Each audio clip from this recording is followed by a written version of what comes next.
ಹುಡುಗ್ರ, ನಿಮಗೆ ನಾರ್ವೆಗೆ ಹೋಗ್ಬೇಕು ಅಂತ ಇದೆಯಾ? ಅಲ್ಲಿ ಕಲ್ಚರ್ ಎಕ್ಸ್ಪೀರಿಯನ್ಸ್ ಮಾಡಬೇಕು, ಇಂಟರ್ನ್ಯಾಷನಲ್ ಎಕ್ಸ್ಪೋಜರ್ ಬೇಕು, ಕಂಪನೀಸ್ ಅಲ್ಲಿ ಜಾಬ್ ಆಪರ್ಚುನಿಟೀಸ್ ಎಕ್ಸ್ಪ್ಲೋರ್ ಮಾಡಬೇಕು, ಮತ್ತೆ ಜೊತೆಗೆ ಸ್ಟಡಿ ಕೂಡ ಮಾಡ್ಕೋಬೇಕು ಅಂತ ಇದ್ರೆ ಇದನ್ನ ಖಂಡಿತ ನೋಡಿ ಮಿಸ್ ಮಾಡಬೇಡಿ. ಇವತ್ತು ನಾನು ಮಾತಾಡೋದು ಯೂನಿವರ್ಸಿಟಿ ಆಫ್ ಓಸ್ಲೋ ಅವರ 4 ವೀಕ್ಸ್ ನ ಇಂಟರ್ನ್ಶಿಪ್ ಪ್ರೋಗ್ರಾಮ್ ಬಗ್ಗೆ. ಮತ್ತೆ ಹೌದು, ಇದು ಫುಲ್ಲಿ ಫಂಡೆಡ್ ಪ್ರೋಗ್ರಾಮು.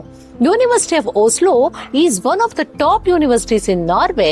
ಅವರು ಆಲ್ರೆಡಿ ತುಂಬಾ ಫುಲ್ಲಿ ಫಂಡೆಡ್ ಪ್ರೋಗ್ರಾಮ್ಸ್ ರನ್ ಮಾಡ್ತಾ ಇದ್ದಾರೆ. ಅದರಲ್ಲಿ ಇದು ಒಂದು ಸ್ಪೆಷಲ್ 4 ವಾರಗಳ programme which is happening from June 29 to July 31.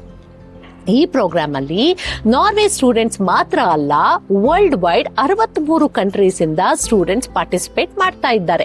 ಅಂದ್ರೆ ನಿಮಗೆ ರಿಯಲ್ ಇಂಟರ್ನ್ಯಾಷನಲ್ ಎಕ್ಸ್ಪೋಜರ್ ಸಿಗುತ್ತೆ. Along with cultural and social events part ಕೂಡ ಮಾಡಬಹುದು. ಆ ಚಾನ್ಸ್ ಸಿಗುತ್ತೆ ನಿಮ್ಗೆ. ಈ ಪ್ರೋಗ್ರಾಮ್ಗೆ ಅಪ್ಲೈ ಮಾಡೋಕೆ ಲಾಸ್ಟ್ ಡೇಟ್ ಬಂದು ಮಾರ್ಚ್ 1ನೇ ತಾರೀಕು 2026. ಸೊ ಡೆಡ್ ಲೈನ್ ಮುಗಿಯೋದಕ್ಕೆ ಮುಂಚೆ ಅಪ್ಲೈ ಮಾಡಿ. ಕಂಪ್ಲೀಟ್ ಡೀಟೇಲ್ಸ್ ನಾನು ಕ್ಯಾಪ್ಷನ್ ಅಲ್ಲಿ ಮೆನ್ಷನ್ ಮಾಡ್ತೀನಿ. Go check it out and follow us for more global opportunities.